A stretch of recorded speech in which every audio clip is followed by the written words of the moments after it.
At 2 o'clock in the morning, the girl was about to jump off the bridge, and you, the only one present, saw her in such a dangerous posture, but you were leisurely eating spicy snacks not far away, with a mocking expression on your face. Seeing this, the girl was slightly stunned, then reacted, "Don't come over, reverse psychology won't work on me." The girl's tone was calm but hoarse, with a hint of exhaustion. In the dim light, you could see her face clearly. Her eyes were swollen, lips tightly pressed, with a large bruise at the corner of her mouth. The deep brown eyes revealed a deep sense of fatigue and powerlessness. Hearing her words, you turned to look at the deep river, somewhat dissatisfied, saying, "Reverse psychology, are you overthinking? I don't care where you die. I discovered this place first. Isn't it impolite of you to cut in line?" After speaking, you pointed to the railing with your finger. Cut in line? Yi Jingxian was stunned for a moment before understanding. The person in front of him meant that he also wanted to commit suicide. "Do you think I'll believe you?" Yi Jingxian didn't want to waste words,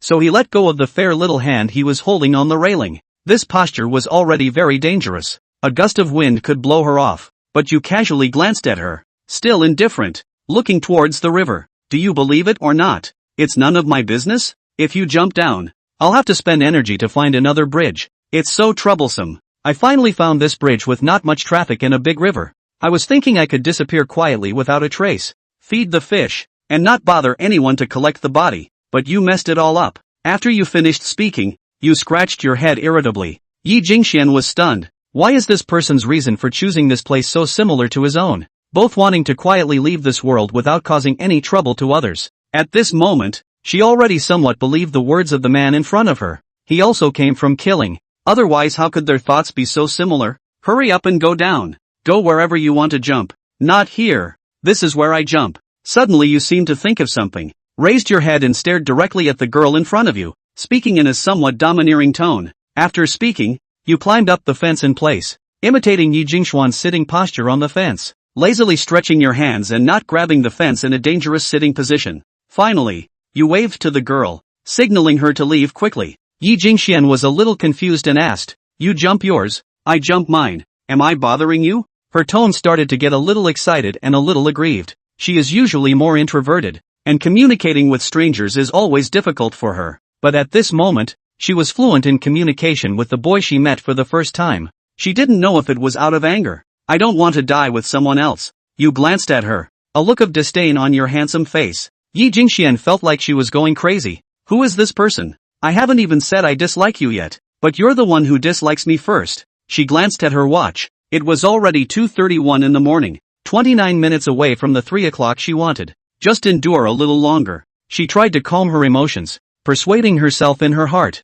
A small sacrifice for a greater plan. Yi Jingxian didn't want to deal with this person, so she lowered her head and looked at the pitch-black bottomless river, no longer saying a word. "You're not leaving, right? Well, if we jump together and end up entangled as spirits, don't blame me for being impolite." Yi Jingxian listened to this person speaking and suddenly felt a bit creepy. She frowned and turned her head to see that the handsome face of the man in front of her had a somewhat creepy look. When he saw her looking over, he stuck out his tongue and slowly circled it around his mouth in a disgusting manner, with a hint of lasciviousness. "Can you not be so disgusting?" Yi Jingxian felt her mind in chaos, almost falling down in a daze. She felt like she was going crazy. "Don't talk about her. You are also in tears inside at the moment." "Oh my god, what am I doing? Licking a female student's mouth with your tongue. This is definitely a perverted behavior. Zhou Mo. You need to calm down. This is all for saving people." "Yes, it's all for saving people. So even this little thing is worth forgiving." "Yes." Thinking of this, you feel a bit relieved.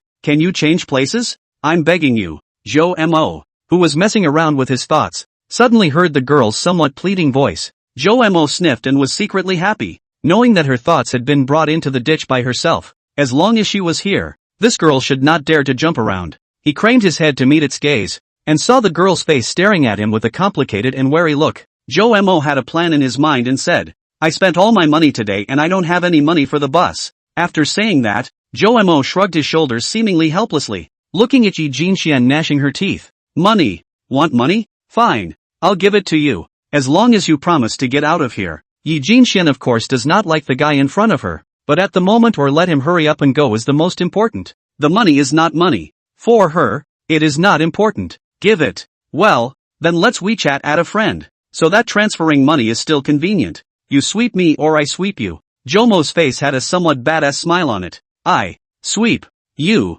Yi Jinxian gritted her teeth. Chapter 3, Fooled. Sayaka? Jomo focused on the other party's nickname. The avatar was a colorful hot air balloon carrying a long-haired girl underneath. In the middle of the high sky. Wow. Your WeChat arrived at $100. Jomo clicked the button to receive the transfer. And the $100 arrived immediately. Just a flick of the wrist and you got it? It can be a real torture. But Jomo didn't have time to be happy. His mind began to think fast about the next countermeasures. The money is yours. Go away. Yi Jinxian once again looked down at the blackened river and said softly. She no longer wanted to bother talking. But after she finished, she waited for at least 5 minutes. But the other party was slow to move, which made her a little irritated again. This was 19 minutes before 9 p.m. Sharp. She craned her head to see the other woman pawing hard at something on her cell phone screen that looked like a map. You're not leaving yet. Listening to the girl's cold voice, Jomo revealed a somewhat distressed expression before turning his cell phone screen to the girl's side. The girl glanced at the vaguely visible map on the screen and frowned. Not speaking. I just found out that of the 4 major tributaries around here, this is the only river that is the most suitable. And if I had to find one suitable away from it, I would need to go about 200 kilometers north for that bridge to be suitable. Jomo said calmly, a somewhat helpless expression on his face. Once Yi Jinxian thought about it, she knew that this person was thinking that $100 was not enough, so gritting his teeth, he transferred the last bit of money he had left. Wow. Your WeChat arrived at $123.74. It also meant that she was penniless. Of course, it would be worth it if I could send the man in front of me away. After all, the underground doesn't use money either. And at the same time feeling miserable and walking away without a penny. Alas. However, the other party still didn't move, received the money, and was still shaking his head and sighing. You people, don't go too far. The girl growled hysterically, with all her strength, but her voice was hoarse and not loud. Yi Jinxian had already cried for a long time before. Her eyes were all sore and dry, and she had thought that she had already dried up her tears.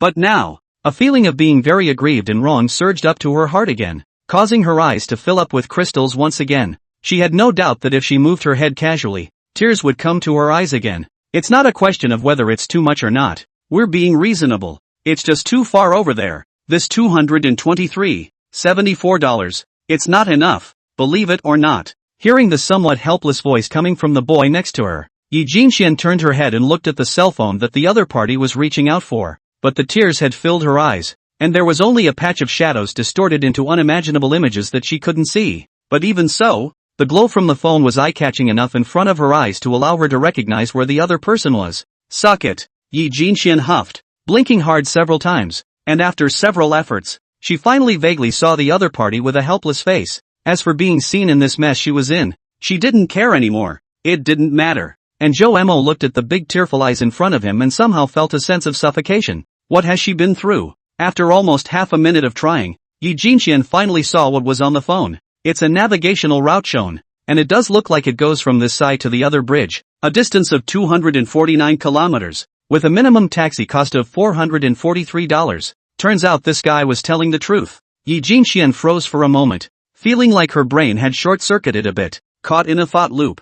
All she could think about now was one question. Is there any way to talk this guy out of it? But one is already broke. Letting her really go by herself, she was not willing. Besides, this person really jumped. Even if she jumped many days later, she could remember this person's lewd appearance just now, and she felt that she couldn't do it and still leave here quietly. But even if she wanted to leave, she had no money left, not a penny, and she couldn't go to another bridge. It was at this time that Yi Jinxian suddenly heard the boy next to her talking, as if he was talking to himself, and as if he was talking to a small child. Xiao Mo. Although mom and dad have gone to a faraway place, there are still aunts and uncles here, so they can take care of you, okay? Well, it's nice to have your aunt and uncle around. Xiao Mo. The weather is cold. Uncle asked aunt to take you to buy clothes, okay? You tell me the password. The password is 199,919. Which is my birthday then plus 1, as my mom told me. So good. After speaking, Jomo's tone normalized.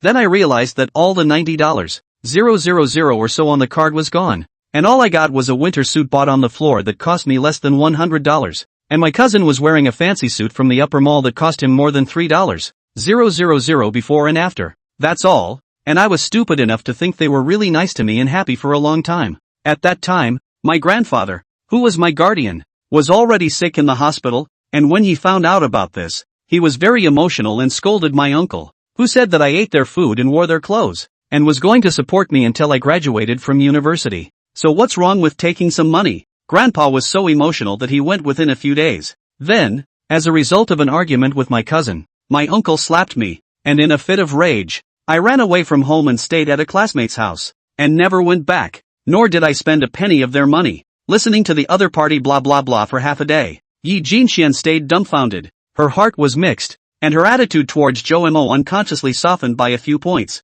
It seems that God is not only unfair to himself either. The man in front of me is at least.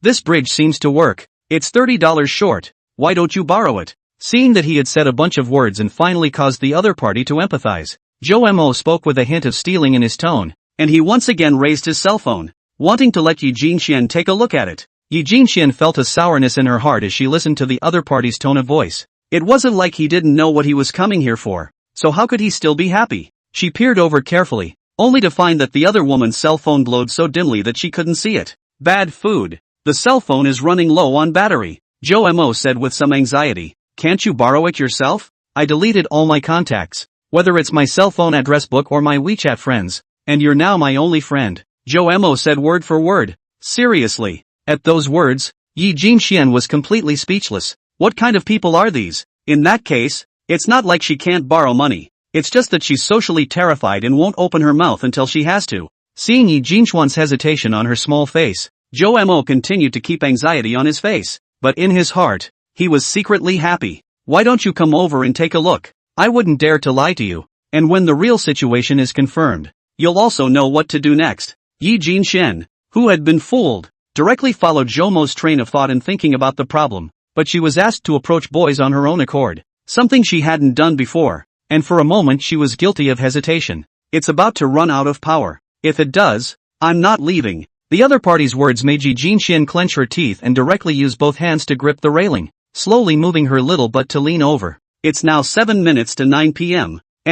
Sharp. When the two were 3 meters away, she stopped. This should work. Not yet. You see, Zhou Mo secretly adjusted the brightness of the screen to the lowest. Yi Jinxian could not see it at all, and did not dare to stretch her head over to see it. She moved again. 2 meters away. This will always work. See for yourself. Zhou Mo shook his cell phone, and Yi Jinxian saw that he still couldn't see, so he had to move over again. This time, the distance between the two was only a meter. Bring your cell phone over here and I'll see for myself. Whatever. Zhou Mo handed over his cell phone without a care in the world. In her heart, she snickered. This silly girl, only now she knows to ask for a cell phone. It's 8:59 and 27 seconds p.m. Yi Jinxian observed carefully and finally saw the content on the screen clearly, showing that the navigation was at a nearby bridge and the cost was $208. $208? Isn't that enough? With a flash of this thought, Yi Jinxian's face changed. Realizing what was going on,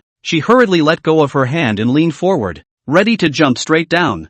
Boing! But a sudden huge force came from her arm, pulling her backward hard. That is, after a few seconds of time, Yi Jinxian felt herself fall hard on the ground. And that boy is from top to bottom, revealing a face of treacherous smile looking at himself. Chapter 4. Nobody's done anything. You lied to me? Consider it the last good thing I do. Hearing Zhou Mo say this, Yi Jinxian cried out in aggravation all of a sudden. Good deeds? You scammed me out of my money and you won't let me walk away from it. And you say you did something good. This is nothing but wishful thinking on your part. Zhou Mo sniffed and a somewhat embarrassed look appeared on his face. He was about to speak when he heard a sound of footsteps coming. Come on. Help. I can't stop it fast enough. At the same time, Zhou Mo then heard the girl who suddenly shouted this vociferously, and then felt a tight hold on her waist. The Big Dipper, right? You're not going to get me for this, are you? No, comrade, please calm down and let me explain. You talk, I'll listen, but please don't move. The corner of Zhou Mo's mouth twitched,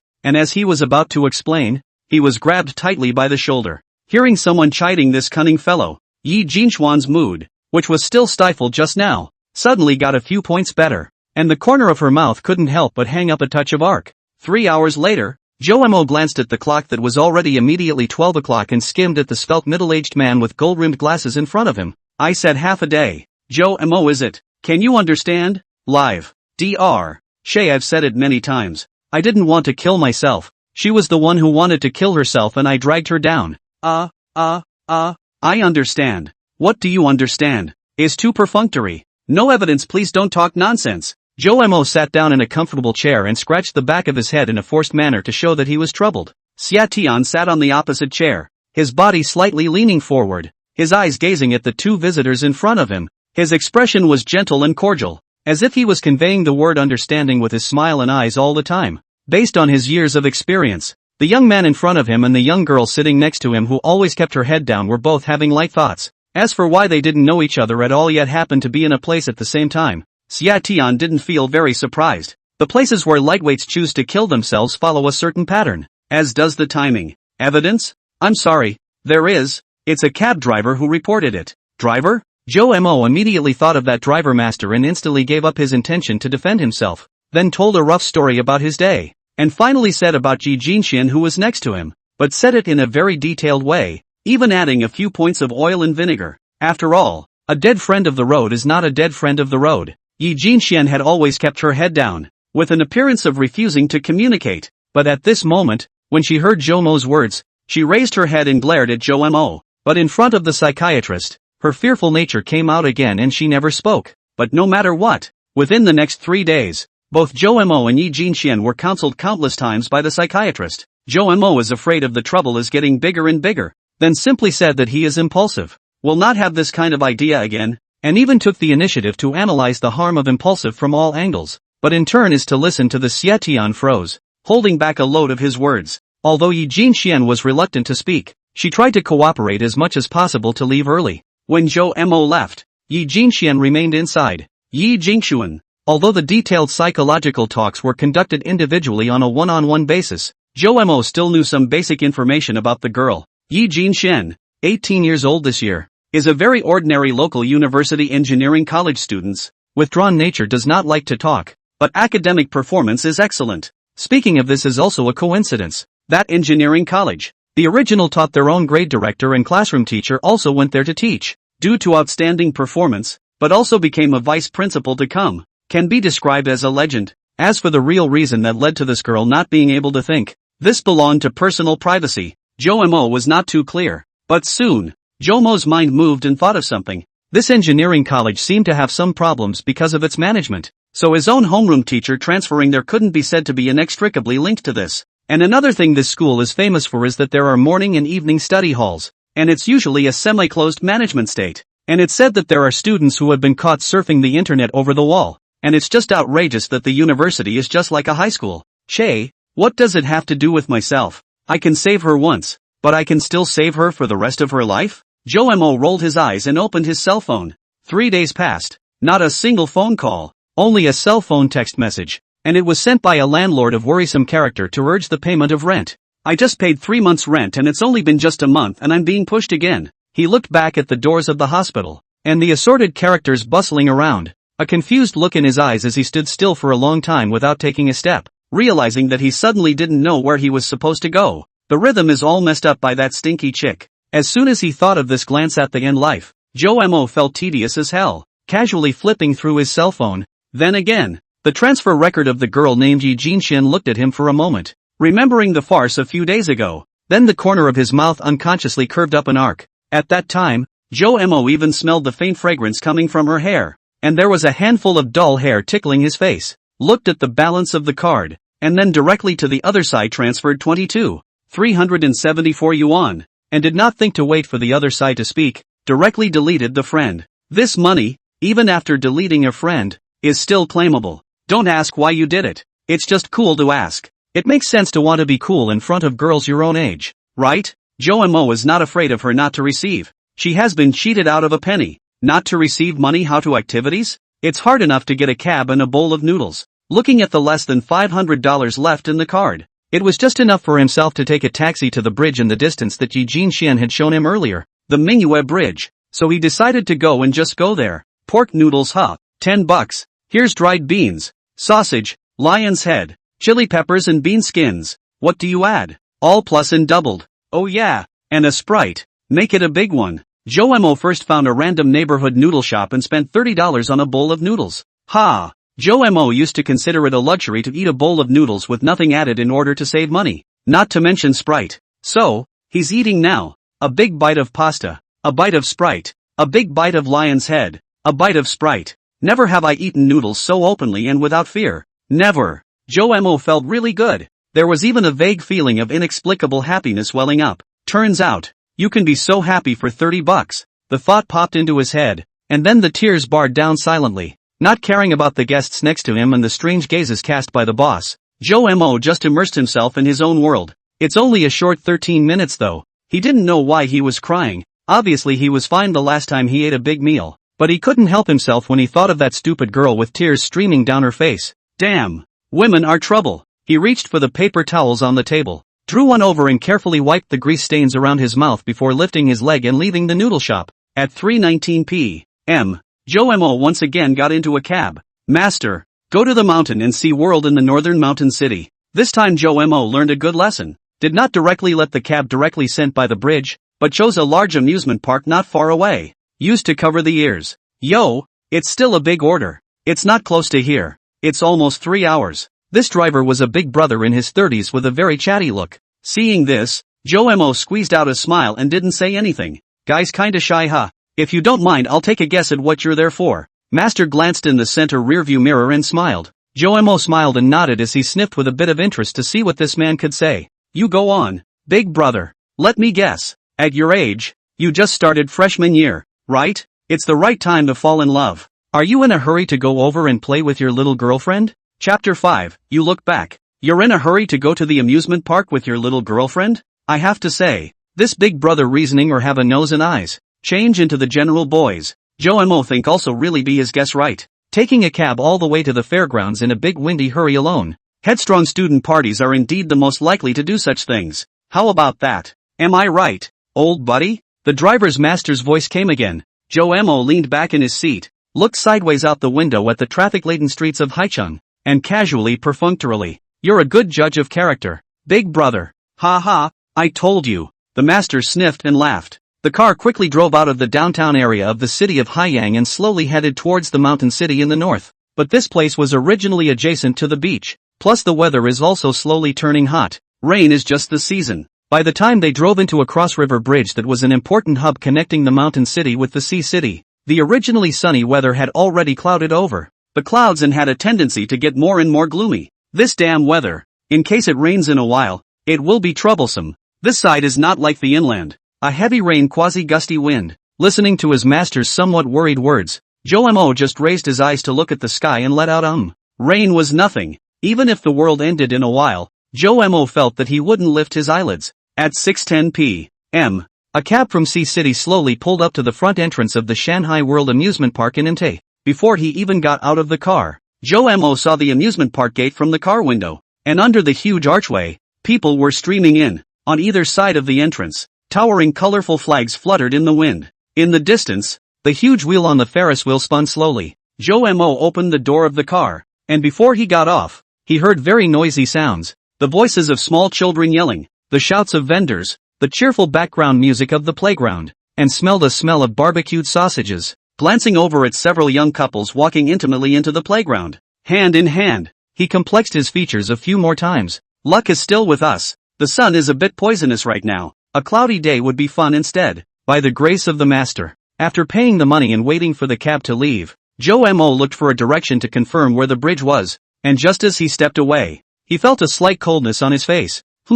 It's raining? Sun rain? Without waiting for Joe to speak, someone next to him groggily shouted. Joe reached out and felt it. And yes, it was starting to drizzle. Hell, the weather report clearly said no rain today. Then it can't be said that it's just a little bit of rain, and it'll stop in a little while. I hope. Listening to the conversation of the people next to him, Joe thought about it, but walked into a supermarket, bought an umbrella, opened it, and then went all the way north, slowly disappearing in the distance. The day was changing fast. It was dark and foggy when it was clear that it was almost an hour before the sun went down. Fortunately, the rain didn't get heavier and the wind didn't pick up. One umbrella is enough for now. After about an hour of walking, Joe crossed the bridge. It's a long bridge, but it's an arch bridge. Bike lanes and sidewalks are split between the two sides, with car lanes in the middle. About halfway through the walk, nothing else could be heard except the rustling rain and an occasional car whizzing by. Joe looked back and forth, Gray fog.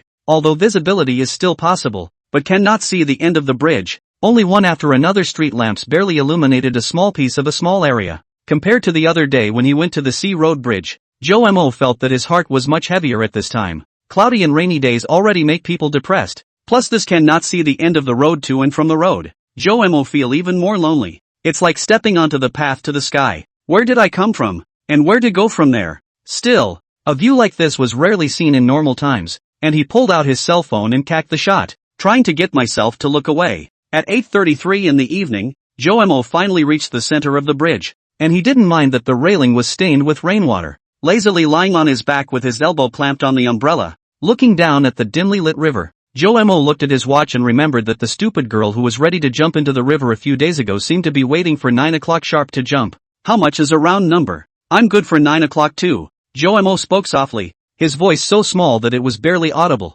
While this was going on, the phone rang. He answered the phone without looking. Hello? Xiao Mo. I'm your Uncle Wu. When are you going to pay the rent? Hearing this voice, Joe Mo's face revealed a look of annoyance. In a couple days. Then he heard the other man's tone of voice become stern. A few more days. Every time you say after a few days, can you change the reason? I recently switched part-time jobs and my paycheck hasn't been paid yet. I know it's not easy for you, but who is? Young people, suffering is a blessing. More training is always. Joe Mo raised an eyebrow, feeling as hard as his heart being hammered, and growled outright. You're a pushover. How long has it been since I just paid 3 months rent? Have other landlords been like you? Grind your ass. Not waiting for the other party to finish, directly hung up, casually threw the phone aside in the rain, not caring if it was broken or not, into the water or not. But the phone soon rang again. The sun was just right and the breeze wasn't too dry. It blows softly and the birds chirp softly. Time flies every second of youth. The playground is still young. It seems as if there wasn't much bitterness at the time, and the sea was wide open in the heart of a teenager. Youth is a game without opponents. Try to beat yesterday's self. The bell kept ringing until the song was finished, and Joe Mo didn't raise his eyelids. It was a song he liked, but the thought of the caller being the landlord made him feel a little sick. After associating himself with the situation he was in today, he couldn't help but let out a cold laugh. Joe Mo the landlord. Idle nothing always like to chat with yourself a few words. The general content is always their own house in Harbin. Also has a house in Hainan. Now their old age. The enjoyment of enjoyment. They live in Hainan in the winter. The summer live in Harbin, but also often go to the country traveling clouds. At first, Joe Mo did not feel anything, and then realized that the old man is in with their own dejected Richet, bragging when looking very good to talk, but when it comes to the time to rent, with the ghost of life, can be more in advance to be more in advance? Cannot wait for you to pay 3 months rent today, and then tomorrow to pay the next 3 months of. This is not all. Joe Mo later occasionally learned that the last tenant of this house, a young lady because of marriage does not intend to renew the lease, and this old man to discuss. He agreed to quickly, said that you can return the money, but when the young lady struggled to clean the house inside and outside, and then said to the people that the contract does not expire so do not return the deposit, it's only $1,000, too, and Joe Mo feels ridiculous. It was said that a certain kind of person, the more they lacked something, the more they liked to show off something, and Joe Mo counted on getting it. The person on the other end of the phone was stubborn, and the ringer on this side kept on ringing. Joe Mo knew that the song was almost a 4-minute song. And after almost 7 times, it would be about 9 p.m. It was then that he finally picked up his cell phone and frowned at the screen. But the man froze. This number is not the landlord's. This coincided with the interruption of the dialed call from the other side, and he looked at the missed call. The tail number is 496. It's the landlord's phone, and it's called a total of 7 times. The tail number is 988, an unknown number, and it called 14 times. This puzzled Joe Mo a bit, not knowing who else could be more obsessed with himself than the money-grubbing ghost landlord. But at the moment the time had come to 9 o'clock and it didn't matter. Without further hesitation, Joe Mo climbed the fence and tossed his umbrella aside. Just as he was about to go down, the phone rang again. Joe Mo glanced at it. It was still the same unknown number. Who the hell is this guy? This was the first time this kind of thing had happened, and driven by a strong curiosity, Joe Mo answered his cell phone. Hello, Yi Jin Shen. Something? You. Look back. Chapter 6, 2. Are you a couple? Joe Mo froze, and before he could react himself, he was forcefully hugged from the back and violently pulled backward. Familiarity. Then he felt a pain in his ass and his ass made a hard landing on the concrete floor. It hurts. At the same time there was a female voice coming through which was somewhat familiar. Then a familiar scent reached his own nostrils.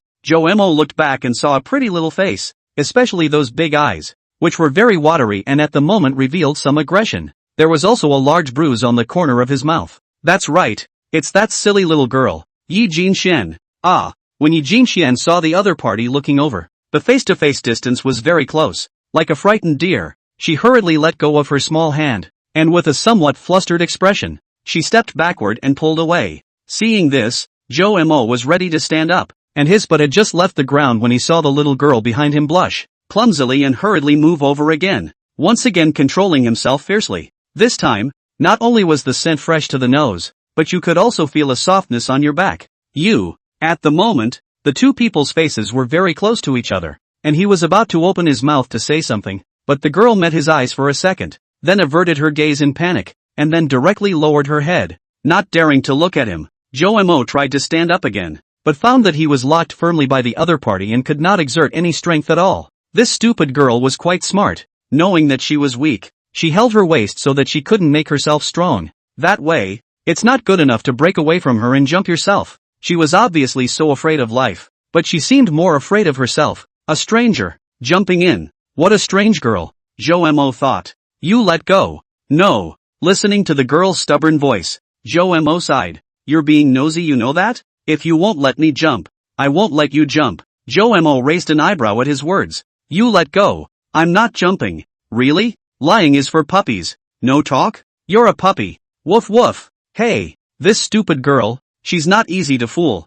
Jo-mo looked up at the dark sky, a helpless look on his face. Sinning. Claptrap. While this was going on, the rain became a bit heavier and the fog dissipated a bit. Jo-mo raised his head, an inexplicable gleam in his eyes. The sky was shrouded in a thick gray gauze, overcast and depressing. The rain pattered down, as if countless thin threads were hanging down from the clouds, gently tapping the ground with a subtle sound, and the air was very moist. The clothes had gotten wetter as well, and his body felt mostly cold, only slightly warmer on his back, where they were pressed against each other. It's so warm, Jo-mo suddenly said in a frivolous tone. Ha! Yi Jinxian sniffed in a trance, and the movements of her hands slowed down. Taking this opportunity, Jo-mo hurriedly peeled away from her, stood up, and was about to climb the fence. If you try to jump, I'll call 119. Isn't it too late to hit you now? Jo-mo said with some amusement, and as he did so, he climbed the fence. It doesn't matter if it's late. Aren't you afraid of troubling others?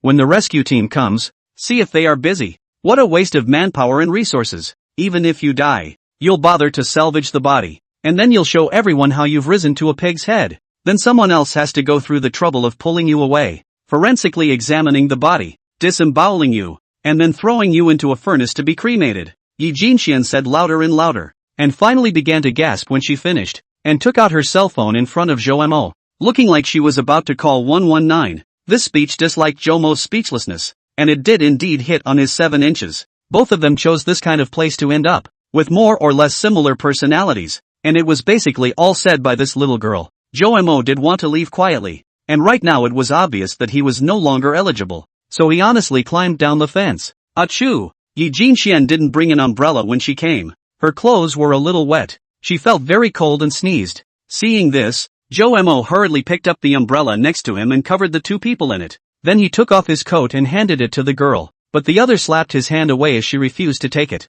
I'm not going to dance. Okay, you put your clothes on first, Jo-mo persuaded with a helpless face. Seeing that the other's face had eased a little, he hurriedly draped his clothes over her without a second thought. Jo-mo came with an umbrella. Not much rain just now, plus this jacket surface is a kind of leather, more or less waterproof. Yi Jinxian put it on, shrinking his body. His body is not as shaky as before. I'm so unlucky to have you stirring up the mood at all. You deserve it. Jo-mo was once again disliked. This girl looked soft and unassuming at first. Why are you so quick to dislike yourself now? How did you find this place? You transferred so much money to me. I figured you'd come this way. How do you know my number? Asked for it from the psychiatrist. Jo-mo listened to her explanation for a while in silence, secretly cursed himself several times. Jo-mo, what are you playing cool? By transferring so much money, he has revealed his intention to do something big tonight. There you go. Chicken and egg. You added me as a friend. You transferred back too much money.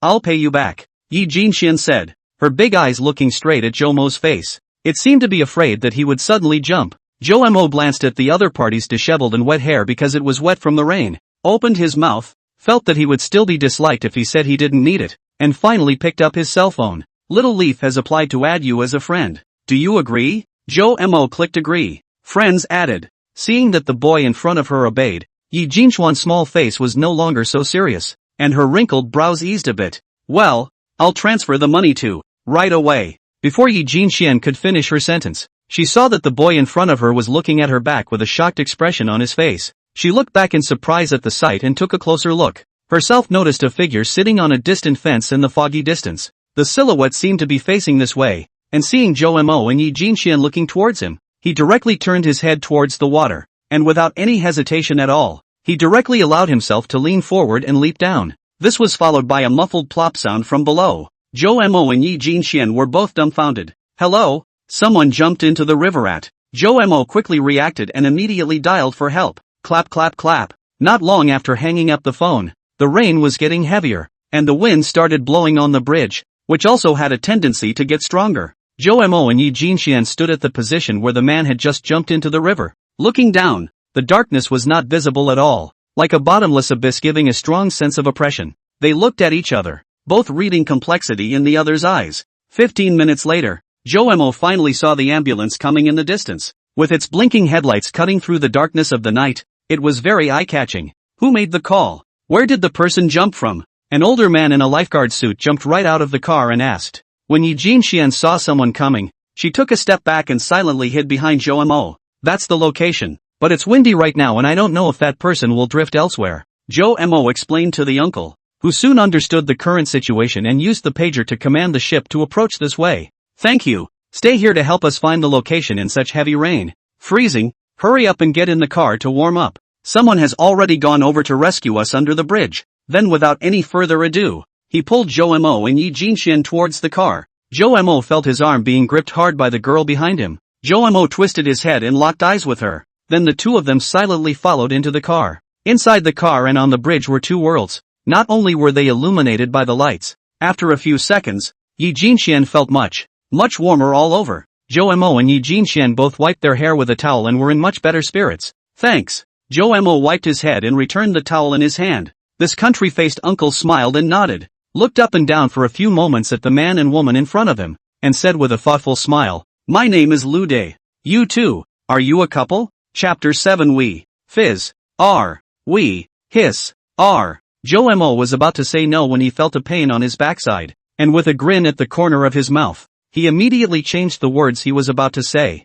Joe Mo wasn't stupid enough to think that this stupid girl liked him. She was letting herself take cover. The older man gave the boy in front of him a somewhat amused look, and then looked at the girl who had always kept her head down who had shrunk behind him, and a meaningful smile appeared on his face. Why is a young couple not going to the playground? Not going to the mall? Why are they on this bridge in the middle of the night when there's no one around? It's still raining. Joe Mo heard a probing meaning in the older man's words. I'm afraid he had already suspected the purpose of his presence on the bridge. However, it is also understandable. In the middle of the night, it is raining to run on this inhospitable bridge. It is normal to be suspected. Seemingly feeling that it would be hard to find a suitable excuse to muddle through this time, Joe Mo felt the girl next to him holding her arm a little harder. Joe Mo twisted his head to look at her, and in turn was somewhat speechless as the other party glared at him. Come on, just piss me off. You don't suspect we're going to kill ourselves too, do you, uncle? Joe Mo laughed lightly, then continued to speak to himself in a very relaxed tone. The bridge is not a mountain and sea world it. We ran to this to play, to the beginning of the drizzle, a ticket and expensive. We are afraid to play a short time waste of money, but come all the way, just like this grayback. We are not willing. We took 2 days off. It happens that I like to take pictures of the scenery. I feel that this bridge side of the fog, taking pictures should be good. So I ran over to sneak. After Joe Mo finished, he even opened his cell phone to the photo album and handed it over. Uncle did not pick up the phone, just casually glanced, found that there are indeed a lot of photos look like just taken on this side, then the heart of the doubt to go a lot. Ha ha. Little brother, don't blame me. Duty calls. I'm here to apologize to you. He waved his hand and told Joe Mo to put his cell phone away. Seeing that Joe Mo had lightly smoothed out the big crisis in front of him, Yi Jinxian couldn't help but be stunned and couldn't help but sneak a few more glances at the side of his face. The unreliable guy in front of me seems to be a bit reliable, but the uncle didn't seem to be that good at fooling around. Speaking of the mountain and sea world, That's a coincidence. An old friend of mine is the manager of this mountain and sea world. He had to give me 2 tickets to play. But unfortunately we are old. The amusement park really can't play. And people are too kind to refuse. I'm worried about it. Or I just give you the tickets. It's a big pass for the whole field. Play what is no money. Joe Mo didn't know what kind of drug he was selling, and was about to politely decline when he heard the uncle add, "Consider it my amends for my earlier indiscretion. Okay?" After saying that, the uncle took Joe Mo's hand. The expression on his face was that of sincerity. It was like the kind of thing that would make him very, very sad if Joe Mo refused. This Shanghai Big World I just went yesterday. The new good, a lot of interesting projects. A lot of young couples are running to these. Hey, if they don't want, Uncle Lou, you can give me the ticket. I take my wife to go again. It was at this moment that the driver Xiao Wang, who was sitting in the front row driving, hemmed and hawed. "Go away," the older man said with a disinterested look on his face. Joe Mo saw these two people singing in unison, making it clear that they would not allow themselves to refuse, and was just about to word it when he heard this Uncle Lou in front of him turn his head to look at Yi Jinxian with a smile. "Look at my brain. I don't know what I'm doing. I should have asked your little girlfriend for her opinion on this one. Don't you think, girl?" Seeing Uncle Lou looking over with a smile on his face, Yi Jinxian unconsciously shrank backward, unable to stop herself from getting nervous, and turned her head to cast her gaze towards Joe Mo. I listened to my boyfriend." Her voice was like a string of crisp, silver bells. Joe Mo's heart trembled. It felt like my heart skipped a few beats listening to this soft voice that said he was her boyfriend. Dazed for a moment, remembering that this was no time for hysteria, he immediately returned the girl's smile, nodded gently, and with his other hand gently patted the top of the back of the girl's hand that was held on his other arm. "It's cool, soft and feels tender." And Yi Jinxian felt the warmth coming from Joe Mo's big hands and suddenly felt much more at ease. "I think Uncle Lou also means well. So let's agree," Joe Mo reminded. She was already ice-smart, but she was just more afraid of life and easily nervous. Now she calmed down under Joe Mo's encouragement, and soon pondered over the uncle's intention, and why Joe Mo was concerned, and quickly made a choice. "Well, then, thank you Uncle Lou." Yi Jinxian opened her mouth and timidly whispered, "The sound is still crunchy and nice." "Fine. Oh yeah, you guys show me your IDs. That full ticket needs to be registered in detail. I'll report it to my old friend." Uncle Lou smiled, smiling like an old fox. When Joe Mo took a look, he immediately knew that he was bending over backwards to take a logical look at our ID cards. Bad old man bad. That ID card can't just be shown to strangers, Yi Jinxian said weakly again. She was afraid that her information would be memorized by the other party, which could be an inconvenience. Joe Mo sniffed and praised the girl in his heart for speaking well. "What she said is what I said." Joe Mo agreed without thinking. The smile on Uncle Lou's face froze slightly, scratched his head, and muttered, "The young lovers are quite vigilant." He pulled his ID out of his pocket, along with his work license, and handed it over together. "I'm the one you called. Here are my credentials. You see." Of course Joe Mo knew that this hurdle could not be avoided.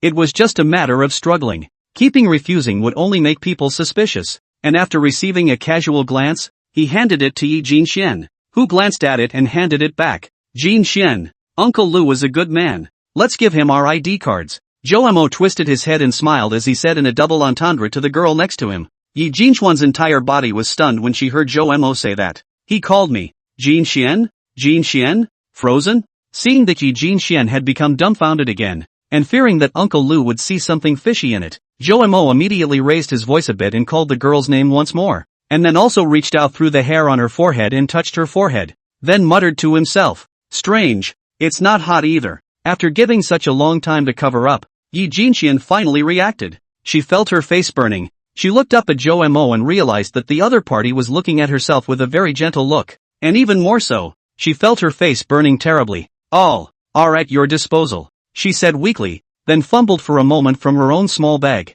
pulling out her ID card and handing it directly to Joe Mo. Joe Mo looked at this little red face of hers and also rubbed his nose, his eyes drifting to look away. Life is all about acting. Calm down. Calm down. Joe Mo took a deep breath and allowed himself to try to return to normalcy. Uncle Lou looked at the ID card for a moment, then nodded and returned it. "In a while I'll give that old friend a shout out. When you guys get to the ticket office later, just show your IDs directly, and say the phone number. Registration is going to be used," Uncle Lou said with a smile, then looked out the window and realized that the car had already gone off the bridge. "Thank you, Uncle Lou." Joe Mo nodded his head to express his gratitude. The two men also left their cell phone numbers with each other. By the way, do you guys have a place to stay? Uncle Lou asked again. We hadn't thought about which hotel to stay in yet, so we didn't book it yet, Joe Mo said after thinking about the wording for a moment. After saying that, he obviously felt that the force of Yi Jinchuan's small hand next to him pressing on his arm had increased a bit. Chapter 8, Walking Together. Uncle Lou looked at the weather outside.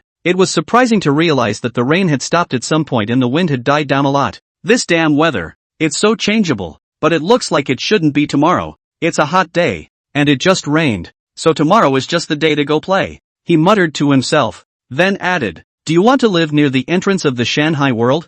Ah, you just 2 days off. Tomorrow if the rain stops go to play. How good. You guys came all the way here. It's not easy, but Joe Mo, who had already thought of the wording, simply shook his head no. No, it's too expensive to stay there for one night. Let's go farther away and find a cheaper one. We're both students. We don't have that much money to spend frivolously. Uncle Lou still wanted to say something. This time his phone rang. He picked up the phone. His face quickly changed. What? The people are still missing. Well, I've got the 2 young men back in the city on my end. And the rain has stopped now. So don't worry. Okay, I'll be right there. Although Joe Mo couldn't hear what was said on the other end of the phone, he probably guessed. The guy who just jumped is still missing. Young man, I have something else to do. And now that the rain has stopped, I'll send you here. There are especially many hotels in this area. And it's not too late in the day. So if you look around, you'll always find something suitable. Uncle Lou barely managed to squeeze out a smile. Joe Mo and Yi Jinxian only thought of getting out of the car in a hurry.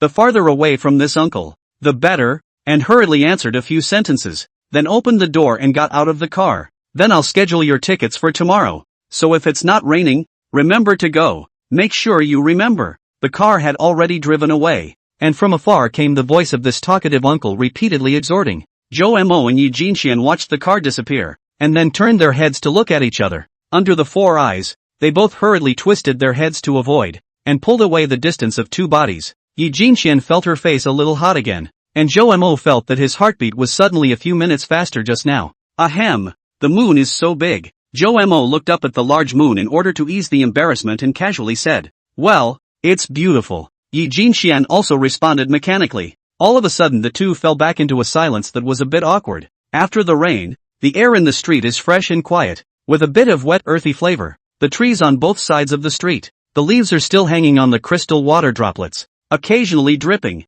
making a crisp sound. A round of bright moon hanging high in the sky, the moonlight through the clouds, sprinkles soft silver light. Street lamps are also intertwined with it, radiating a faint yellow halo, with the road reflecting the light of a small puddle. The street illuminated as if it were daytime. Nights like this make young boys and girls slow down and take in the rare peace and quiet. They walked slowly and aimlessly along the street. Sometimes their feet occasionally stepped on the place where there was water, and also made the sound of snap. I'm sorry about that one. I spoke ambiguously in the car just now. Obviously we've only just met. In the end, it was Joe Mo who opened the box first. I know. It was all done to fool the older man. You don't have to apologize. It is I, on the contrary, who have given you trouble. When Yi Jinxian heard Joe Mo apologize, she immediately shook her head and apologized to him as well. And she reconfirmed the fact that she really wouldn't be able to stumble over words with this strange boy her age in front of her. She didn't know why. To formally recognize you. My name is Joe Mo, a junior at Haicheng Jiaotong University. Joe Mo has had a girlfriend, usually in the student union or in the part-time job. Will also deal with some girls of similar age, or know how to chat with strange girls. Soon after organizing his thoughts, he began to strike up a conversation to diffuse the awkward atmosphere, and in passing, he looked up and down at the girl he was walking with. Yi Jinchuan's hair was very long, reaching the waist of her back. It looked dark and silky, and the skin exposed on the outside was very fair, wearing a somewhat whitish knit shirt on top. Her hands were white and small, with long fingers underneath. She wore blue bell-bottom jeans that were somewhat whitewashed, showing off her legs. The overall look of the body is slim with a very thin waist. Most noticeable of all was the large bruise at the corner of her mouth, which was conspicuous, although it had lightened in color considerably after a few days. Look at the pity. Hearing Joe Mo say this, Yi Jinxian twisted her head to look at the side of Joe Mo's face again with a somewhat puzzled look. What's with the look? Are you thinking in the back of your mind that you, who looks about my age too, are a junior in college? Joe Mo saw the girl's large gem-like eyes reveal a confused expression and laughed at the sight. Well, seeing that her mind was guessed, Yi Jinchuan's face flushed red and gave a faintly audible "hm." It's not much of a surprise, even though I'm only 18, I skipped a grade in school, the kind that jumps several grades in a row. Yi Jinxian sniffed with wide eyes, looking Zhou Mo up and down like she was looking at some rare treasure. The boy in front of him was more than half a head taller than himself, walked with a straight face, had a fresh head of shaggy hair. Although he looked very handsome, she couldn't bear to look at him when she thought of the lewd look he showed the other day. So frowning slightly, he withdrew his gaze and looked at the path beneath his feet. You must be very good at school? She asked tentatively. In her opinion, bad grades don't qualify you to skip a grade. Taking her own case, although she used to dominate the first grade year-round when she was a high school student, she would never dare to ask her to skip a grade. That's the opposite of what you said. I started out with bad grades, only a bit of a story happened at the end. Zhou Mo continued with a smile. Then he saw Yi Jinxuan's small mouth slightly open, a somewhat stunned look on her small face. Zhou Mo smiled, seeing that even with this expression, he felt that this girl was dorky and cute. Not waiting for the other party to continue asking questions, Zhou Mo continued. My parents left early. My second uncle took a lot of money from my family and promised my grandfather that he would raise me until I graduated from college. And for fear of criticism from the village, he arranged for both my cousin and I to be admitted to a good school in our area, where tuition is not cheap. After my grandfather passed away, my second uncle wanted to get rid of me as a drag, and didn't care how my grades were. He paid for connections to let me skip grades. So now I'm a junior at 18. Zhou Mo shrugged his shoulders and said somewhat helplessly. However, it is also considered to be the creation of people. Spend a lot of money to barely send me into the school, and then I skipped a grade. Skipped a grade after the results are a mess. That is called a tragedy. Fortunately later, my pro-uncle spoke hard to stimulate me, and then I studied for a year of desperation. Really desperately a year time. Sprinted to the top 10 grades, but also successfully entered the Haiqing Jiaotong University, a key school, and my cousin that I don't get along with. Second uncle saw his bad grades and made him repeat the year. I heard that his grades are still at the bottom of the class. Laughing, Yi Jinxian quietly listened to Zhou Mo finish all this. First sympathizing, then dismayed, and finally shocked with admiration. This kind of legendary reverse event, she had only heard of it. She herself studied well. Just to maintain the status quo is already very difficult. It is very clear that want to do the school scum reverse is how difficult it is 1,000 times harder. Then you must have given a lot. A lot. Yi Jinxian said softly, seemingly comforting Zhou Mo. Ha ha, look, I didn't used to have gray hair. Zhou Mo, however, gave a spontaneous smile and brought his head slightly toward Yi Jinxian, reaching out to wipe away his hair to reveal the hair inside. Yi Jinxian looked closely and realized that Zhou Mo had a lot of white hair hidden on his head.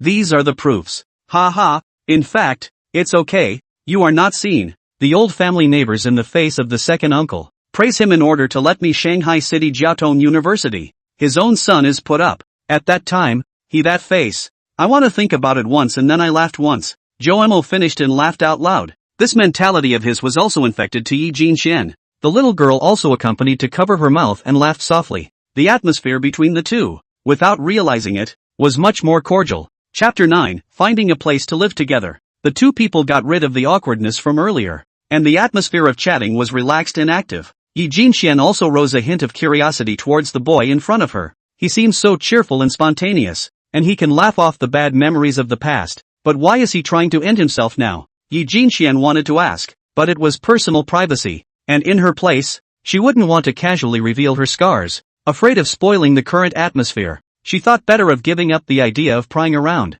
and instead asked the other crucial question at hand. That, Zhou Mo, are we, really going to go to the Shanghai world tomorrow? Yi Jinxian whispered, her voice getting smaller and smaller, and in the end it was almost inaudible. Going to an amusement park is something only couples can do, and although they are of a similar age, they don't know each other well at all. They've seen each other twice, or in that kind of environment and atmosphere. The first time I tried to end it myself, I was saved by the other side. The second time, he turned the tables on himself and saved him. It's weird how this weird relationship is trying to play on the playground together. My advice is that it has to go. Zhou Mo twisted his head and looked at Yi Jinxian and laughed. What? Yi Jinxian locked eyes with him for a moment. She felt that the eyes of this boy in front of her were very soft, and hurriedly averted her own gaze, swallowing and asking, because there's no way a real couple is going to let go of this opportunity to whore around for nothing, let alone a student party with less than stellar finances. Zhou Mo shrugged and explained. The little girl was actually very smart, and when she heard Zhou Mo say this, she made a connection and felt that what he said still made sense. But you don't have to worry too much. Tomorrow when we go in, We can do our own activities and just come out at night. And we can also take a free break at the playground. Wouldn't that be perfect? Jo-mo spoke in a soft tone that made Yi Jinxian sound comfortable, but the content was more or less odd. How does he manage to look at everything with such a light touch? Obviously of similar age. Compared to him, Yi Jinxian felt as if her baggage was too heavy. Also more curious about the inner workings of the boy in front of him. Sure, next time you won't be allowed to follow me. Jo-mo thought of something and added in a depressed manner. Do not do unto others as you would have them do unto you. Jo-mo, don't you understand? Yi Jinxian opened her mouth, and she didn't know why, but she wanted to carry on with the boy in front of her. While the reasoning is this, don't you think it's a bit rude to use that phrase here? Jo-mo cried and laughed. A gust of wind blew by. Jo-mo felt the coolness deepen. It was rather late. If it continued like this, he might freeze and catch a cold tomorrow. He looked at his watch and realized that it was already almost 10 o'clock in the evening. Let's chat here. There are quite a lot of hotels around here. Let's split up here and meet at 8 o'clock tomorrow morning in front of the Shanghai World. Jo-mo raised his head and scanned around the circumference, seeing at least 7 or 8 hotels lit up and in business. They're not really a couple. How can they live together? Lest the two be embarrassed. Jo-mo said so, but after waiting for a while, he didn't hear Yi Jinxian agree. He looked back and saw that the girl was looking at herself handily, wanting to speak. What's going on here? Jo-mo asked. I'm old enough to be 18, but my ID has been soaked. It's not magnetic. Hotels can't swipe it. Yi Jinxian said weakly. Jo-mo sniffed a meal. What do you mean? Have been soaked in water? Tell you what. I'll try and see if I can get 2 rooms out of 2 hotels with my ID. After a moment's thought, he slapped his thighs together and headed straight for the hotel not far away. Yi Jinxian looked at his back in a daze, opened her mouth, but still didn't utter a sound. 5 minutes later, Jo-mo walked back with a depressed face. No, they said only 1 room. After saying that, Jo-mo scratched his head, looking a little hurt. And girls live together in hotels and so on. Jo-mo is not thought of, but really to the front, looking at Yi Jinxian's white and simple face, and the corner of the mouth that a large bruise. Jo-mo is really cannot give birth to any evil thoughts. It's fine.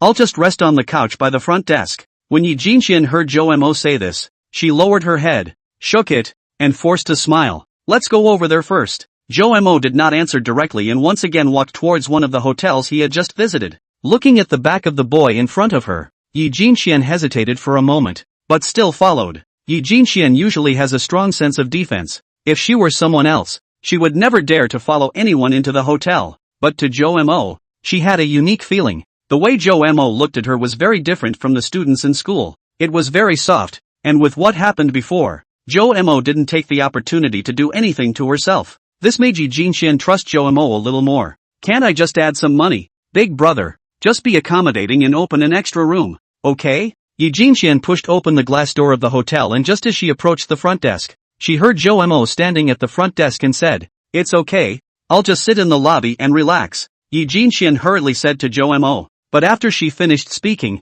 she had some regrets. I didn't pay much attention just now. But only then did I realize that the staff member behind the front desk was a youth with dyed yellow hair, wearing earrings and looking gangly. And as soon as he heard himself say that, he snapped over, his eyes greedily scanning up and down on himself for a while. I'm sorry, rules are rules, but well, it's not easy to go out, and it's quite warm in our hall, so it's not a problem to make do for one night, and I can bring a blanket over to this girl. Listening to the other party's words, Yi Jinxian felt a wave of discomfort and jogged a few steps behind Jo-mo, shrinking her neck to prevent this yellow-haired young man from seeing her. Seeing this, Jo-mo turned back and whispered to Yi Jinxian, Double room? Yi Jinxian froze, then thought of a double room as a room with 2 beds kind of thing. She hesitated. It's 2 beds, though, and you can make do with a nap without undressing, but after all, she was sharing a room with a male she had just met, and that gave her her own concerns. TCH, are you guys still staying or not? Seeing the young man and woman coming together to whisper, the yellow-haired young man urged with an impatient face. Yi Jinxian sniffed and once again ducked towards Jo-mo's back, seemingly a little afraid. No more. Let's go to another one. Jo-mo frowned and directly reached out to take the ID card cupped in the other party's hand, then twisted his head and walked away, his hand lightly pushing Yi Jinxian's shoulder again. Seeing this, Yi Jinxian hurriedly followed behind Jo-mo in a well-behaved manner. She didn't like the front desk and she was happy with a different one. Ugh, don't go away. Without taking a few steps, a somewhat complaining voice came from behind from the yellow-haired youth, but Jo-mo ignored him and turned into the next hotel. Chapter 10, Taking a Bath. 15 minutes later, Yi Jinxian was a little nervous as she slowly closed the glass enclosure and locked it, reaching out her hands to slowly remove her knitwear top and remove her jeans, preparing to take a shower. I got caught in a lot of rain at the bridge, and even though I took a towel and wiped my clothes off in the car, my body was still sticky and uncomfortable. She took a few glances at the several bruises on her body, a somewhat struggling look on her face. She craned her head once more to see where the door to the room was, but the look on her face softened a bit. In the hall on the first floor, Zhou Mo sat on the sofa and was playing with his cell phone. This was in order to make it easier for Yi Jinxian to take a bath, and Zhou Mo took the initiative to come out. After all, it is a strange female, at the moment, although had no choice but to live in a room. But the girl was wet most of the body. Do not bathe, not to mention the bad sleep. Tomorrow there is a possibility of getting sick. But the other side of the nerves taut tighter. Under the careful consideration of the Zhou Mo, it is simply out of the room. It's been a while since I've played a game. Play a Dianwei. By the bridge, Lu De and his co-workers looked at the river grimly. The river was wide and calm, as if it were a huge mirror reflecting the sparse stars in the sky and the lights of the city in the distance. The breeze brought a slight coolness and blew away the fog on the river, making the distant scenery clearer. Occasionally a ship sailed by, cutting through the serenity of the river, and the lights on the stern of the ship drew a long track of light in the darkness, but they had no time to enjoy the view, because underneath this peaceful view, a man has just been engulfed. It would have been very efficient to look in precise small areas with that little brother's localization, but unfortunately, a woman in her 40s said, her voice tired. Who could have predicted that the rain would suddenly turn heavy and the river would be windy, making our rescue efforts so difficult? Another 60-year-old man also frowned and sighed helplessly. Then, as if he thought of something, he turned his head to Lu De. Those two youngsters, do they look like they're here to think about it? Lu De nodded and shook his head again. These two kids are a bit interesting. I just contacted the Haicheng side. It is said that these two are college students. 3 days ago they were found on the bridge over there, and the two were entangled together, and no one jumped into the look. Hearing Lu Da's words, the old man raised an eyebrow. It's not like I haven't seen young couples seeking death together. It's really the first time they've stopped each other. He finished, but saw Lu De shake his head. What? The two of them are not a couple. The Haicheng side said that their usual lives should not have crossed paths. They should have just happened to run into each other on the bridge, and neither would let the other jump. After Lu De finished speaking, he saw his colleagues in front of him looking over with a stunned face, a situation that they had also heard of for the first time. No, if they're the ones who don't know each other, how did they get together this time? The woman who spoke earlier said in an odd tone. Lu, what are you going to do? The old man looked at Lu De with a questioning face. People really want to die, and even if we can save them once, we can't save them for the rest of their lives. But since they can stop each other when they get together, I was thinking if I could keep them together all the time.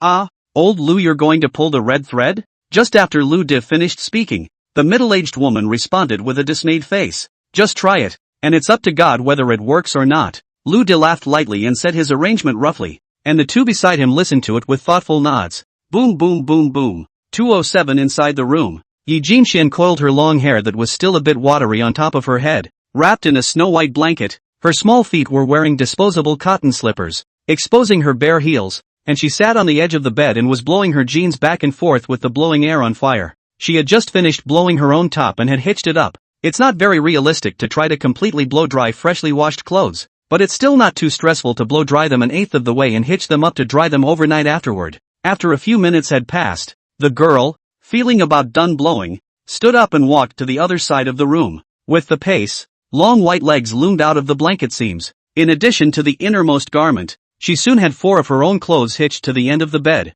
Hurrying under the covers, he wrapped himself up all over and sat on the bed, staring out the window and launching himself into the night scene. She hadn't wanted to do the laundry, even though Chomer had told herself that blowing on it would dry it tomorrow and make it more comfortable to wear. Yi Jinxian couldn't argue with Zhou Mo, so Zhou Mo went directly to the first floor without listening to the explanation. 1 minute, 2 minutes, 3 minutes. Yi Jinxian suddenly stretched out her 2 white arms from the quilt and scratched her head hard with both hands, then muttered to herself in a very, very small voice. Ah, people's rooms, people's room fees, using people's ID cards. I sleep by myself so is not too much? No, it's better to call him up. He can't see it as long as I'm wrapped up in the covers. Just let him out for a little while before I get dressed tomorrow. Well, that's it. After muttering a few sentences, Yi Jinxian picked up her cell phone and made a call. 151,329. Little brother, it's not good to sulk like this. Why don't you let me go and intercede for you? No thanks sis, it's almost 11 o'clock. Take a rest too, sis. Jo-mo hugged the small blanket that the receptionist lady sent over and thanked her for her kindness. The receptionist was a woman in her 30s, mild-tempered and enthusiastic. She thought that Jo-mo and Yi Jinxian were a young couple having a temper tantrum, so she thought to make peace. However, it is not that kind of thing at all, and it is not convenient to say it explicitly, so Jo-mo politely refused. Seeing this handsome little brother in front of him quite stubborn look, the receptionist sighed, and turned to walk towards the front desk. Hello? It's fine. It's fine. I'm really fine. Go to sleep. This sister at the front desk is very nice. Gave me a quilt. I can sleep. Don't care. You hurry up and go to sleep. Before she had gone far, the receptionist heard the boy behind her say this. Probably guessed who the call was from. With a thought in her mind, she went up to the second floor. It didn't take long to come to Jo-mo's side once again. Little brother, when you were checking in just now, your girlfriend said that if you didn't go back to bed, she'd come down and stay with you. The receptionist said with a smirk, then added, I'm not making this up. It's the original story. And your girlfriend was serious when she said it, so if you don't go up there, she's probably really going to come down here looking for you. Jo-mo put down the cell phone in his hand, scratched his head, and somewhat awkwardly said thank you to the receptionist. After thinking about it, he handed the blanket to the receptionist and got up to head for the second floor. Since a girl really didn't mind, there was no need for a big old man like himself to be pretentious. And besides, he didn't have a girlfriend anymore, so he didn't need to avoid suspicion. Bang bang bang. Jo-mo came to the door of room 207 and gently keyed it 3 times. Looking at the door number, a subtle feeling rose in him at the thought of a pretty girl inside asking him to come in. Chapter 11, A Room. Not a moment later, a soft footstep sounded. Soon came the muffled voice of the girl, who seemed to be still a little nervous. Who? Me? Chomer. Jo-mo returned, thinking that this girl was quite vigilant, knowing that she was afraid of some other person knocking on the door,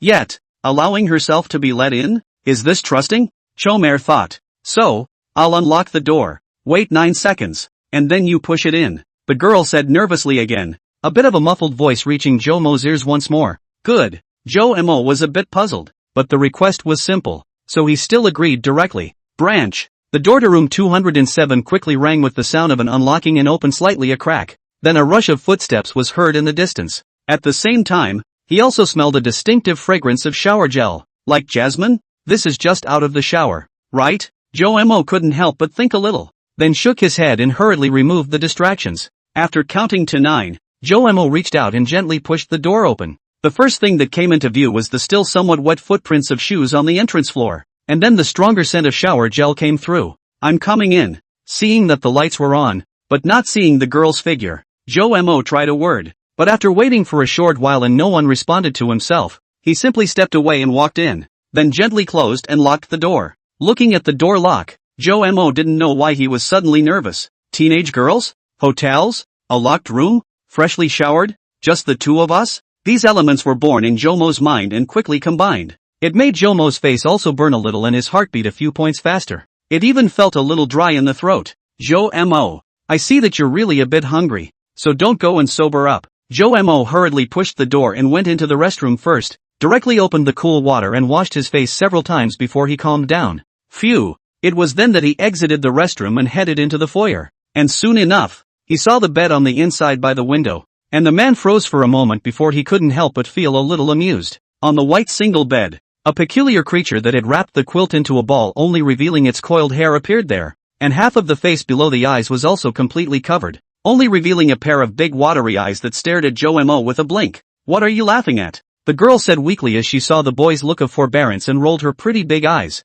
It's okay. Jo-mo shook his head. He wasn't particularly familiar with it yet. It wasn't good to joke about it, but Yi Jinxuan's appearance was just too amusing. He just couldn't hold it in a bit. If you have something to say, say it, Yi Jinxian said with some exasperation. So I said? Say it. You're like a fertilized conch now. After Jo-mo finished speaking, he couldn't help himself and let out a giggle. Yi Jinxian sniffed and was a little embarrassed. Seeing him laughing at himself so happily, she wanted to rush over and give him a back slam again, but she was only wearing snug clothes on the inside. The quilt revealed a gap. It would spring to life in front of Jo-mo, and she didn't even dare to stretch out an arm, not to mention going over to beat him up. Seeing a flash of annoyance in the girl's eyes, Jo-mo wisely put away his smile. Then the eyes caught sight of a knit shirt and jeans hanging not far away, along with 2 warm undergarments. It suddenly dawned on me that the conch girl was now wearing nothing but a small ahem, coupled with the scent of shower gel that poured into his nostrils from time to time.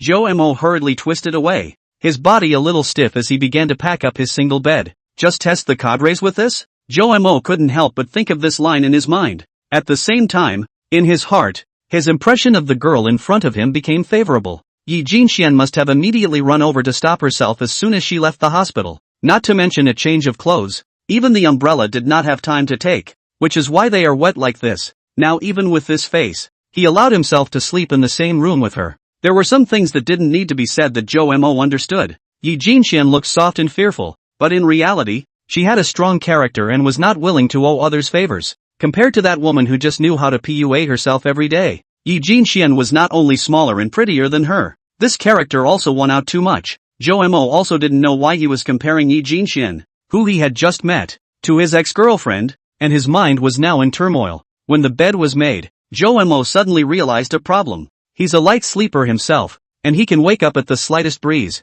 In case Yi Jinxian is in a hurry to go to the toilet in the middle of the night, won't he? Bang bang bang! A sudden knock sounded on the door, breaking the briefly awkward atmosphere in room 207. Who? Joe Mo was relieved to see this and hurriedly walked over. It's me. I thought you all had wet clothes, so I sent some pajamas over, so you can sleep more comfortably. A somewhat muffled female voice sounded outside the door, and Joe Mo knew at first hearing that it was the voice of the receptionist lady. Joe Mo was very happy to hear that. If you see that stupid girl at night, you will think of her conch girl scene. How can you sleep? He hurriedly opened the door and saw the front desk lady looking at him with a smile. Little brother Joe Mo. Here, these 2 sets are new, just washed. You are wearing them for the first time. Thanks, that's really helpful. Joe Mo took the 2 sets of thick winter red pajamas in the receptionist's hand and thanked him profusely. You're welcome. Where's your girlfriend? Asleep? As soon as he heard the person once again call Yi Jinxian his girlfriend, Joe Mo's face burned a little more. Not yet. Sulking. Oh, that's good. The little girl. More coaxing will be good. Okay. Well, then I'll leave you 2 alone in your world law. After saying that, the receptionist gave a meaningful smile and left. Joe Mo closed the door, touched his nose, and walked over to Yi Jinxian's side of the house. Pajamas would be better to wear. It's easy to go to the bathroom at night. Joe Mo picked out the lady's red pajamas and placed them in front of Yi Jinxian, who was staring at herself with wide eyes in bewilderment, just like an offering. Okay, thanks, Yi Jinxian said weakly. She guessed what Joe Mo was thinking in his heart right now, and couldn't help but feel her little face redden a little. I'll, go out first then. Let me know when you're better. After Joe Mo finished speaking, he once again walked to the door, unlocked it, and walked out. Seeing the door close, Yi Jinxian sighed in relief and revealed her entire face. Now, her little face was flushed, like a ripe red apple that wanted to be bitten. At first, when she decided that Joe Mo would enter the house, Yi Jinxian felt fine, but when Joe Mo actually entered the house, she was also nervous. You know, as soon as your covers are lifted, your body will be visible to the other person. This is too shameful. Chapter 12. Yi Jinxian took a deep breath, stretched out a snow-white smooth arm from the quilt, and lightning fast pulled the pajamas into her quilt.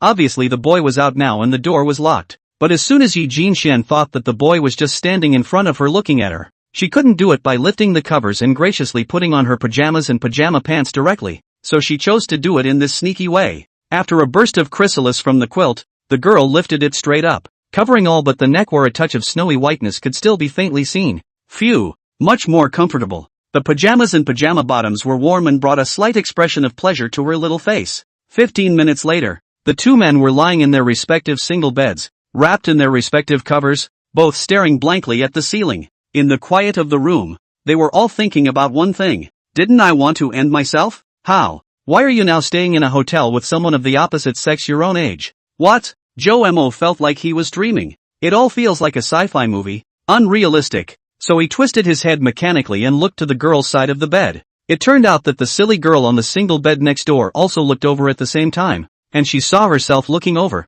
Her big eyes opened even wider, like 2 crystal clear gems. Boing. After the 2 looked at each other, they heard that silly girl suddenly let out a cute sound and buried her head into the quilt. Ha, ha. Joe Mo mechanically twisted his head and looked at the ceiling again. It's not a dream. Not a dream. After a long period of silence, Joe Mo picked up the cell phone that was placed beside the bed and looked at the time. 22:19. It's getting late. Turn off the light and go to bed. Zhou Mo said. Yi Jinxian didn't say anything. Instead, her own cell phone vibrated. He opened it and couldn't help but have a smile on his lips. Good night. It was a message from his only friend on his cell phone, Sayaka, immediately followed by a transfer message from the other side. The other party transferred $22. 126 to you. Do you accept it? Zhou Mo froze and did some simple math. This was almost the amount of money he transferred to her last time minus the principal he screwed her with, and then shaved off half of the housing money this time. Under the comforter, Yi Jinxian felt herself on the verge of tears.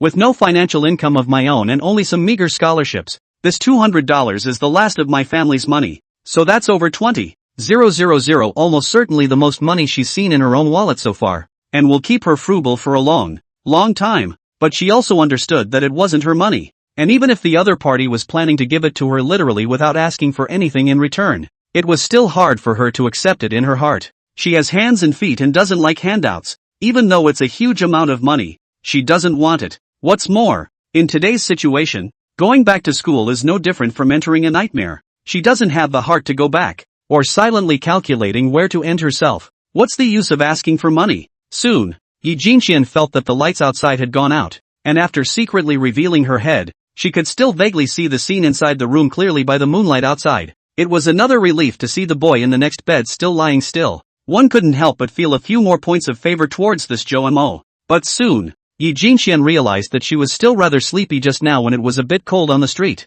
But now that she was under the warm blanket, she wasn't sleepy at all. Instead, it's very spiritual. But neither spoke, and the whole room remained quiet. After almost half an hour had passed like this, Yi Jinxian froze without falling asleep, and was still particularly spirited. Some of them couldn't help but speak quietly. Zhou Mo, are you asleep? Waiting for several seconds did not see anyone respond. Just when Yi Jinxian thought he was asleep, suddenly a no came, so that Yi Jinxian's spirit revitalized. That, you can't sleep either? You couldn't sleep? Well, I don't know why. I feel so refreshed. I just can't sleep. You can count sheep. I've tried it. It doesn't work for me. The more I count the more mental I get. One time I counted all night and got up to 4,751. Hearing the girl's voice getting smaller and smaller, Zhou Mo was silent for a while and said, do you like stories? Seeing Zhou Mo say that, Yi Jinxian's eyes lit up. Love it. After subconsciously finishing her sentence, Yi Jinxian regretted a little bit. How could she have the good sense to let someone she just met tell her a story? Which do you like to hear? Yi Jinxian froze at his words. Did Zhou Mo mean that he would tell many kinds of stories? That good? All. Whatever. But she was too embarrassed to be picky, so she said this. Then tell a story about the 3 little pigs building a house. Once upon a time, there were 3 cute little pigs. They were Big Pig, 2 Pig and Little Pig. All 3 little pigs grew up, and they decided to leave their mom and each build a house of their own. Once she heard this classic story from her childhood, Yi Jinxian was a bit dumbfounded that Zhou Mo was coaxing himself as a child. One day, a vicious big gray wolf came to this forest. However, Zhou Mo's speech was very detailed and colorful, and without realizing it, Yi Jinxian listened carefully, and when Zhou Mo finished speaking, her little face showed some leaps of joy. I never thought that this Zhou Mo would be such a good storyteller. You're awesome. It's okay. I'm actually the best at telling stories I've made up. A made-up story? Well, let's say, when I was in elementary school, there was a guy in my class who bullied me and a girl I had a crush on. I would fantasize about referring to the guy who bullied as the devil, and the girl I had a crush on as the princess, and I was the warrior, and then stringing the story together and telling it to my little cousin, which is not very comprehensible to little kids, but still has the effect of lulling them to sleep. Of course, I used to be young and childish, so if I tell it now, it's similar to short web stories, I guess, which I sometimes write. Zhou Mo said slowly, while being a little embarrassed, but with the lights blacked out and no one looking at him, it seemed to be acceptable. He said that for a purpose. Zhou Mo received the more than $20,000, and a thought suddenly surged within him. Anyway, she was the one who saved herself this time by the bridge, looked at her beautiful pure big eyes, looked at the corner of her mouth that a large bruise, looked at her drenched into the soup chick and rushed over to save his appearance. Thinking again of the empty, numb look on her face when he first met her a few days ago, Zhou Mo suddenly wanted to help this girl named Yi Jinxian come out of the shadows and regain her confidence in life before he left. Because he had been through this before, and how he wished at that time that a powerful person would stand in his way and help him. Chapter 13, Storytelling. For this reason, he even had a preliminary plan in mind instantly. He had looked up some information on the subject before deciding to end himself. Joe Mo is very clear that the long-term high-pressure life, his heart depression is very heavy, and the external environment is very difficult to change. Taking a step back, even if a man of God parachuted in and smoothed out the house sucking, and the rent didn't have to be paid, he really didn't know what the point of living was. But for Yi Jinxian, Joe Mo had his own speculations. Young girls can't think straight, either because they are under too much pressure from school, bullying, or because they are trapped in love. Looking at the large bruise at the corner of Yi Jinxuan's mouth, Joe Mo didn't feel that it was caused by too much academic pressure. What exactly was it? He had to guide her to say it. In short, do your best. So that's what led to his own utterance just now. However, Yi Jinxian was slow to speak, so Joe Mo had to break the quiet once again and try to guide her a bit. Do you remember the master driver who called the police? Remember. Yi Jinxian of course remembered that it was this uncle who sent the two of them to the counseling room. Before I went on the bridge, he told me, this person's life. No, can't get over the hurdles. Feel life is difficult. Change a life. Feel that no one cares. Go to look for a person who can cherish their own. I believe that there will always be able to make themselves feel happy that day. That sounds about right. Yi Jinxian echoed, a forlorn look once again flashing in her eyes. If only I could get rid of those people and be able to concentrate on my studies. My guess is that the older man is a pro-lifer, Joe Mo said, and then told what happened before and after he met the uncle. When Yi Jinxian heard this, her heart was quite touched, and for a moment, her face revealed a somewhat struggling look. Eventually, she spoke up. I'd like to hear your made-up stories. Okay, tell me about the characters you want to set up. And the scene. A girl? First of all, it's not me. Well, I know it wasn't you. She looks okay, her studies are exceptionally good, but her family is very poor, pretty much an orphan with no one to care for her. Although she doesn't have much money, she was admitted to a key high school with excellent grades, and she originally had a big dream. But when she was approaching the college entrance exam, she suddenly fell ill, which led to poor grades, and she had no choice but to finally scrape together the money to attend a very ordinary private university. When she went to college, she worked hard, got good grades, and the counselor was so nice that he would personally give her the scholarship of $1,000 every time. Although you can't eat snacks every day and the cafeteria is hard to eat like the average student in the class, but at least you can get enough to eat and study well. The girl feels that she is already very content. But the school, despite its seemingly strict management, has a bad ethos, and the girl regrets attending it and intends to retake the exams with the help of her previous high school background. It all seems to be in order and the girl is happy with the status quo, but it isn't until the next semester that her excellent grades bring disaster. Joe Mo heard something fishy, but he was a good listener. He never interrupted others and carefully experienced what the other person was really trying to say. She caught the attention of a boy after speaking on behalf of the freshman class in the playground. This boy is the girls' circle as well known what freshman year first schoolboy. Many girls like him. This boy began to pursue this girl. The girl only thought of studying well, do not want to distract other things, but the other party always entangled. Not only to the girl brought trouble, but also caused the jealousy of certain girls. The school is known as bad students. The family also has some backgrounds. These bad girls to find the girl, began to threaten her. Let her refuse the so-called school grass. Otherwise, they want her to look good. The girl rejected the schoolboy, but the other still stalked her, which pissed off these bad girls, and instead of going after the schoolboy, they started picking on this girl, and then the nightmare began. The girl informed the counselor, but probably didn't care because of the bad girl's family background. And, supposedly, the principal has an extraordinary relationship with the bad girl's family. Later, they continued to pick on the girl, and the schoolboy continued to pester the girl, who pointed to the injury on her face and told him to stop pestering her. But the schoolmarm wouldn't give up, and went to the bad girls for a theory, which turned out to be even more annoying. The girl thought to bear with it, that it would be over in a little over 3 months, and tried to avoid them as much as possible. But then the nightmare began. When the schoolboy found out, he persuaded the bad girl while still stuffing love letters in the girl's drawer, which made the bad girl storm out. A beating every day not to mention. Yi Jinxuan's voice even trembled uncontrollably at the end of her words. Joe Mo closed his eyes and sighed softly when he saw the other party finish his words. Said sigh was more like an anger turned into an exhalation of air out of his nose and mouth. Joe Mo thought he had a good enough temper, but now he felt that some of it was out of control. If one could not think about it because of a psychological problem,